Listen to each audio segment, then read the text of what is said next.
15 December আমার বেহালার bride. তো ওর যা যা রিকোয়ারমেন্ট আমার কাছে ছিল, তো সেই রকমভাবেই আমরা ওর মনের মতো করে ওকে সাজানো স্টার্ট করে দিয়েছি। তো আমি ফুল টিউটোরিয়ালটা আমি কিভাবে ওকে সাজিয়েছি, কিভাবে ওকে আই মেকআপটা করেছি, ওর স্কিনের এত প্রবলেম থাকা সত্ত্বেও কিভাবে সেই প্রবলেমগুলোকে আমরা হাইড করেছি, সম্পূর্ণ টিউটোরিয়ালটা তোমাদের সামনে নিয়ে চলে এসেছি। তো তোমরা দেখতেই পাচ্ছ আমি অলরেডি আই মেকআপটা স্টার্ট করে দিয়েছি আইব্রোস ডানের পরে। তো ওর আইলিডটা এতটা সুন্দর ছিল, এতটা স্পেস ছিল, আমার মনে হয়েছিল যে ওকে ফুল কাট ক্রিজ আই মেকআপে খুব সুন্দর লাগবে। তো সত্যিই ওকে ভীষণ সুন্দর লাগছিল। একটা সার্টেন লুক আমি দেওয়ার চেষ্টা করেছি ওকে। তো দেখতেই পাচ্ছ আই মেকআপটা কীভাবে আমি করছি। একদম কর্নার থেকে স্টার্ট করেছি ফুল কাট ক্রিজ করে নেওয়ার পরে। দেন একদম লাইটের ওপরে ওর আই মেকআপটাকে আমি রেখেছি। কারণ ওর স্কিনে বা ওর মেকআপের সাথে যেই রকমভাবে যাচ্ছিল, আমার মনে হয়েছে ওকে এই আই মেকআপটাতে ভীষণ সুন্দর লাগবে। প্রোডাক্টগুলো প্রত্যেকটা আমি তোমাদের স্কিনে দেখিয়েই দিচ্ছি যে আমি কোন কোন প্রোডাক্ট ইউজ করেছি। তো ওর স্কিনে তো প্রচণ্ড প্রবলেম ছিল, সেই প্রবলেমগুলোকে কী করে আমি হাইড করছি সেটাও আমি তোমাদেরকে দেখিয়েই দিচ্ছি যে কিভাবে আমি হাইড করছি। তবে হ্যাঁ, কিছু কিছু টেকনিক তো ফুললি এইভাবে দেখানো যায় না। সেগুলো শিখতে হলে অবশ্যই আমাদের কাছে আসতে হবে। নানান রকম, একটা দুটো তো টেকনিক নয়, নানান রকম একটা ফুল মেকআপ ডান করতে গেলে, কিভাবে একটা গ্লসি মেকআপ পেতে গেলে, কিভাবে সবাই ধরো সব ক্লায়েন্টরাই চায় যে আমার একটা ফুল গ্লসি মেকআপ হবে।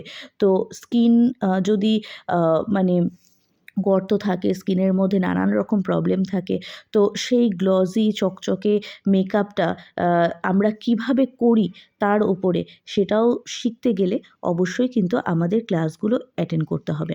কোনো টেকনিক ছাড়াই কিন্তু মানে কোনো কিছুই শেখা যায় না। তো সব টেকনিকগুলো নিশ্চয়ই আমরা এইভাবে বলে দিতে পারি না। তো যাই হোক, কথা বলতে বলতে দেখো অলরেডি ওর ফুল অনেকটাই মেকআপ ডান। আমরা এখন আইল্যাশেস পরাচ্ছি। তো যার মুখে যেইরকম টাইপের ল্যাশেস তো অনেক রকম থাকে, তো যেরকম টাইপের আইল্যাশেসগুলো মানায়, তো সেই জিনিসগুলো আমাদের প্রত্যেকের কাছেই রাখতে লাগে। তো সেই হিসাবেই তাদের ফেস অনুসারেই আমাদেরকে করাতে লাগে। দেখতেই পাচ্ছ আই মেকআপটা কতটা সুন্দর লাগছে ওর মুখে। তো ওর আই কী বলবো, মানে চোখের ঠিক নিচে আন্ডারে হচ্ছে ঠিক ব্ল্যাকটা যায় না বলে আমি আইশ্যাডো দিয়েই বেশিরভাগটা স্মাচ করেছি। দেন আমি কন্ট্যুরটা করছি। ফুল মেকআপ ওর ফেসে ডান হয়ে গেছে। দেখতেই পাচ্ছ। তো তোমরা অবশ্যই কিন্তু মেকআপটা কেমন লাগলো জানাতে কিন্তু কেউ ভুলবে না।